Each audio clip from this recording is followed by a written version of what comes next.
Dan kita bicara soal makan ini ya Ya, Kiai ya di bulan suci Ramadan. ya, Nah, memang disarankan mungkin sebaiknya pada saat bulan Ramadan warung makan itu tutup di siang hari Kiai. iya, Tapi mungkin ada pengusaha-pengusaha yang memang tidak bisa begitu iya. melakukannya menutup di siang hari kemudian baru membuka di malam hari. Nah, itu bagaimana Kiai? Apakah memang haram hukumnya membuka warung makan di siang hari Kiai? Membuka warung makan itu di siang hari atau menutup, itu kan dalil khususnya Quran kan nggak ada. Nggak ada. Nggak ada ayat Qurannya kalau datang bulan Ramadan tutup, misalnya. Atau hadis kata Nabi, kalau masuk Ramadan bukanya jam, nggak ada. Ya. Jadi itu pada asal perbuatannya, itu berlaku hukum taklifi yang 5. Bisa wajib, bisa sunnah, bisa mubah, bisa makruh, bisa haram. Nah, maka nanti hukum ini Mbak Eva tidak bisa kemudian disamaratakan nih. Nah, ini bedanya antara hukum dengan fatwa. Oke. Fatwa itu terkait dengan individu tertentu dan pada kondisi tertentu. Kalau pertanyaannya tadi, Mbak Eva ada kata-kata sebagai pengusaha dia nggak bisa. Nggak bisanya itu kalau hitungan tahun 1 tahun buku atau 1 bulan Ramadan. Nah, kalau saya pengusaha besar nih, sudah buka misalnya ya rumah makan saya selama 11 bulan dan saya punya keuntungan Ya. yang cukup untuk mengcover itu. Kemudian saya buka rumah makan itu, buka, kemudian itu bukan di tempat yang orang banyak safar. Beda Mbak Eva, kalau di rest area di jalan tol. Ya. Bisa jadi memang musafir. Ada anak-anak kecil yang mungkin sedang safar, mudik nanti. Itu kan juga masih di bulan Ramadan. Ya. Maka akan berbeda hukumnya. Kalau kemudian saya membuka makan, kemudian nanti banyak orang yang terjerumus untuk meremehkan puasa dengan makan di tempat saya, maka boleh jadi pekerjaan ini lebih dekat ke haram daripada kepada mubah. Karena saya mampu menggaji pegawai saya dan sebagainya. Kedua, kalau saya membuka itu di rest area. Yang ketiga itu ada orang yang banyak melakukan safar. Kalau kemudian niatnya agar yang membeli ini orang yang safar, terhindar dari masyakoh, kesulitan, berpuasa ketika safar dan mencari makanan di perjalanan, maka boleh jadi hukumnya menjadi mubah, sunnah, bahkan mungkin wajib.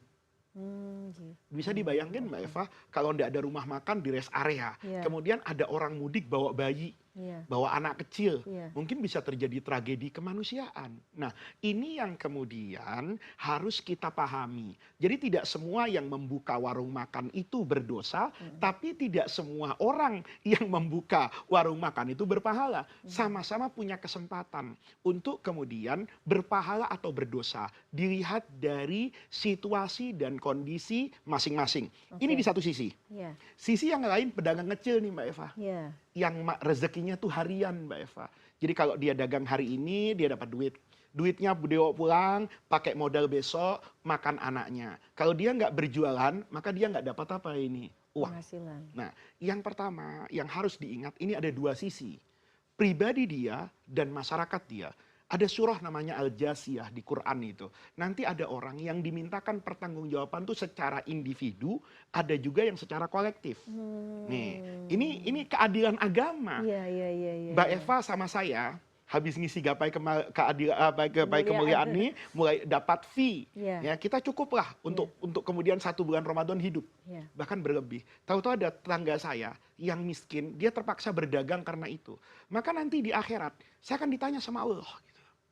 Faiz, kamu kan satu episode dapat sekian, itu kok nggak kecipratan tetanggamu? Iya, Lihat iya, nih, iya, iya. ini kita nggak boleh hanya menyalahkan individu orangnya dulu, tapi lingkungannya kita benahi Mbak Eva. Artinya apa? Kita nggak boleh kemudian Anda nggak boleh dagang, ini perintah agama. Iya, iya, Lah dia iya. nggak makan. Iya. Saya ngomong Jadi begitu ada tanggung enak. jawab ya, Lah Kiai. iya, Iya, iya, saya iya. bisa aja Mbak Eva ngomong, oh haram, haram, haram. Kata pedagang, ya enak Bapak adem tappingnya sebelum Ramadan, dapat duit kan begitu. Lah, oleh karena itu ini sisi masyarakatnya diperbaiki. Sisi individunya, fattaqullaha mastata'tum. Dia ada pada batasan Mbak Eva. Batasan itu apa? Mampu nggak dia nabung setiap hari Ya. untuk hidup secara prihatin. Artinya apa? Kalau nanti dia bicara lebaran itu soal baju bagus, itu di luar konteks pembicaraan saya. Ya. Tapi kalau dia ingin mempertahankan hidupnya, gitu, dengan cara seperti itu urusan Allah. Saya tidak bisa menghakimi zohirnya orang. Tapi kalau orang itu masih mampu, misalnya Mbak Eva ya, dia kumpulkan anak-anaknya. Nak, takdir Allah itu kita tidak kaya. Nak. Bapak cuma bisa kerja seperti ini. Tapi kita tidak boleh mengorbankan keberagamaan kita kepada Allah. Bapak juga kalau mikul, nanti bapak juga panas akan nggak puasa. Sudah bapak nggak puasa, makan di bulan Ramadan, orang makan yang nggak puasa makanan bapak, bapak takut sama Allah. Sekarang bapak mau nabung nih nak. Setiap hari itu hanya cukup untuk makan kita saja 1 bulan Ramadan. Itu pun hanya nasi, kecap, garam, sekedar telur digoreng. Tapi nak, mudah-mudahan dengan cara hidup seperti ini, nanti di akhirat hisab kita nggak banyak. Ini penting Mbak Eva. Yeah. Kan ada orang tuh kadang nanya sama ibunya, Bu, kenapa takdir kita itu miskin? Miskin. Sederhana jawaban ibu tadi. Nah, karena mungkin Allah tuh sayang sama kita. Hidup ini kayak kita masuk ke pasar. Semua orang boleh mengambil apa yang ada di pasar. Tapi ingat, apa yang dia ambil harus dia bayar di kasir. Kita ini nggak ngambil apa-apa dalam hidup. Maka nanti tidak ada pertanggungjawaban. Kalau dia bisa melakukan seperti itu Mbak Eva, itu kewajiban dia dan keimanan dia. Ya. Tapi kalau nanti memang akan ada masyakoh, dan itu terjadi pada hidup saya. Ada orang datang Mbak Eva di Jakarta Utara, di pelabuhan tradisional. Kejadian mungkin 15 tahun yang lalu. Dia katakan setelah saya selesai ngaji, dia datang. Dia nggak mau ada orang dengar. Pak Faiz, saya mau betul-betul tanya sama Bapak. Kenapa? Begini Pak, saya ndak puasa. Kaget saya. Ada orang ngaku langsung ndak puasa itu habis pengajian duhur. Gitu. Loh, kenapa? Dia jawabnya sederhana Mbak Eva. Kalau saya puasa, yang nggak puasa jadi 5 orang. Kalau saya nggak puasa, yang 5 orang puasa. Berpuasa. Ternyata apa? Dia hanya kuli panggul di pelabuhan tradisional. Yang mengangkat beban semen Mbak Eva ke kapal kayu hanya menggunakan kayu saja, bukan tangga. Yeah. Saya bisa merasakan betapa beban yang berat luar biasa. Bekerja dari pagi sampai sore. Katakan dia nggak sanggup untuk itu. Tapi kalau dia bekerja, dia bisa bawa uang. Dia larang anak-anaknya, nak jangan ngojek payung. Pada masa itu ya, Yeah. jangan jualan koran. Yeah. Nanti kamu jualan koran kepanasan, nggak puasa. Sudah, bapak yang tanggung. Bapak kuat dia berbohong. Menyelamatkan 5 orang yang berpuasa termasuk istrinya. Yeah. Dia tidak berpuasa. Fikih itu para pemirsa tidak sesederhana yang kita bayangkan. Menjadi mufti, menjadi guru agama, menjadi kiai, itu tidak soal hitam putih dalam agama. Tapi ada realita di masyarakat yang mungkin harus kita sikapi dengan kebijaksanaan. Maka saya dengan niru guru-guru saya, itu saya peluk orang tadi. Saya merasa hari itu ditempeleng oleh Allah. Kenapa? Di saku saya ada amplop habis ngaji itu. Lumayan tebel, saya nggak perlu tahu kan berapa yang saya kantongin. Tapi itu tebel betul. Yeah. Saya hari itu, Mbak Eva merasa, saya jadi ustadz masuk neraka.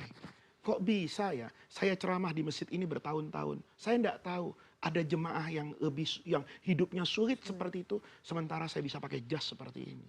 Hari itu saya mengatakan ini ada kezaliman yang terjadi pada diri saya. Maka sebelum saya nasihati orang itu, saya katakan, Bapak selamatkan dulu surga saya. Yeah. Kenapa bos? Saya kasih uang ini. Bapak pulang, ini uang cukup berapa hari, Bapak jangan kerja. Dia katakan, terima kasih. Itu menyelamatkan saya. Nah, soal orang itu nanti dia tidak puasa pada hari selanjutnya, itu saya serahkan kepada Allah. Yeah. Sama, kita jangan mudah Mbak Eva ya, menghakimi dan menghukumi orang. Kalau kita tidak tahu latar belakang apa yang membuat orang itu melakukan tersebut, kita tidak tahu juga peran apa yang sedang dia mainkan. Apa peran dia sedang mencari kenikmatan hidup di dunia, atau peran hanya sekedar ingin menyelamatkan nyawa anak-anaknya dengan makan.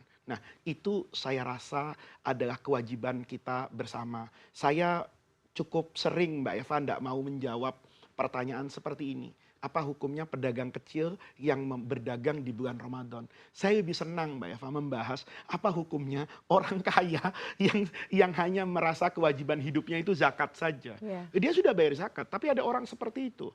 Dia diamkan, apa nanti tidak ada pertanggungjawaban secara kolektif di hadapan Allah. Nah, ini yang harus kita tumbuh kembangkan ke masyarakat. Jangan hanya melihat sisi orang tersebut, tapi juga pandai melihat sisi kita. Sisi kita sendiri. Baiklah Kiai.